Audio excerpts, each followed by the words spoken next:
Thanks very much. I'm pleased to be here. Those of you familiar with the Millennium Development Goals will realize that migration, international migration, internal migration do not feature anywhere at all in any of the goals or the targets.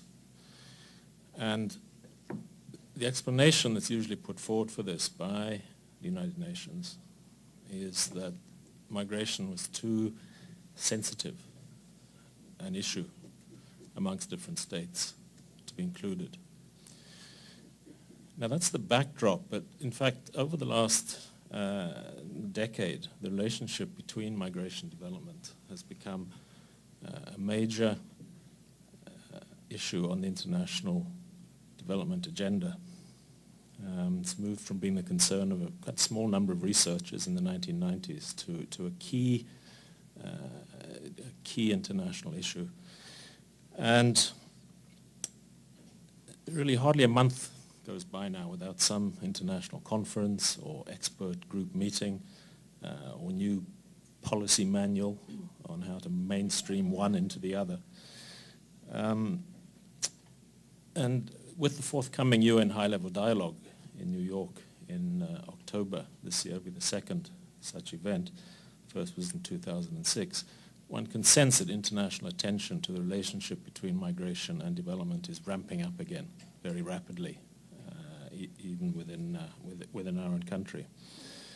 Now, over the last decade, I've spent a good deal of time attending intergovernmental conferences, expert meetings on migration development, listening to endless expert inputs on the subject, and reading copious documentation on migration development.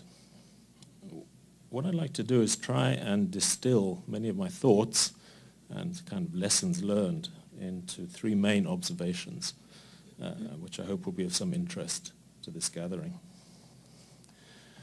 The first one is to ask the question, how is it possible that an issue that was so conflictual in the 1990s could 10 years later have become an arena of great consensus? And I think it's very difficult to actually understand this unless you understand the power of discourse. Now, global migration development discourse, as it circulates through this governance apparatus, asserts that there's actually a natural unanimity of interest between, for example, migrant sending and migrant receiving states, or between the North and the South. And it's captured in concepts such as co-development and the idea of a triple win, migration being a triple win for receiving, sending, and for migrants themselves. Now, my point is that in order for a conversation like this to even have taken place, it was necessary to reframe the relationship between migration and development in such a way that certain topics were allowable and others were precluded from this conversation. And by cloaking migration in the garb of the language of development, which no one can actually define, but everyone agrees is a really good thing, it's been possible to stake out areas of supposed common ground and to marginalize discussion of contentious issues. There's, in my view, a growing and often depressing sameness about many of these admissible issues and the manner in which they're talked about. Remittances, obviously, but also diaspora engagement, brain gains, circular migration, return migration, and so on. Even irregular or undocumented migration is admitted to the conversation because states in the North and the South can agree that it's an unacceptable transgression of their national sovereignty. On the other hand, the issues of feminization of migration, migrant rights, as my colleagues have pointed out, the poor treatment of migrants by states and employers, and freedom of movement across international boundaries are generally remain within this discourse taboo topics. They're considered too divisive to talk about. My second point is that one of the key issues on which there is a resounding silence in this international world of migration development governance is food security. Now, in all of the founding documents of the Global Migration Development Agenda, there's precious little mention of food or food security. For example, if you look at the report that's been referred to by the Global Commission on International Migration, published in 2005, food is referred to once in this whole report, and in relation to a kind of, it's an example of a multicultural food festival in Vancouver. That's it. It's an issue that's never discussed at the Global Forum on Migration Development in its annual meetings. And within the United Nations system, the FAO, that takes responsibility for food and food security, is about the only UN agency that's not a member of the Global Migration Group. Now, I find this quite surprising, and it's surprising primarily because food security is not generally considered a contentious issue on the global governance agenda. After all, there's a massive and sprawling governance architecture within and outside the UN devoted to the global food crisis. We all know this. What's interesting is that it's actually quite difficult in much of the discussion and debate on the causes and remedies of global food insecurity to see any reference to the importance of international and internal migration. These global food security discourses assume that food moves, but people do not. It's a curiously static world. So in other words, there's little common ground between these two major global governance architectures, both institutional and discursive. Each has got their own multilateral agency champions, the IOM and the FAO, their own international gatherings, the Global Forum on Migration Development on the one hand, the World Forum on Food Security on the other, their own commissions and committees of inquiry, the Global Commission on International Migration and the Committee on Global Food Security.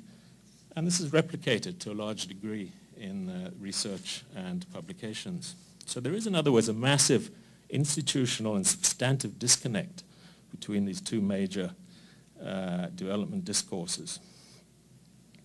I find it puzzling because it's not that difficult to see that there are many obvious connections between migration and food security. What does remitting mean for the food security of remittance receivers? Why do migrants in places of destination often have poorer diets than local populations and even than their families to whom they remit? Is food security a driver of internal and international migration, and is it mitigated by migration? Just a selection of questions pulled at random. The third and final point is to arise out of my own personal interest in trying to actually understand this disjuncture, but also build bridges between these two agendas.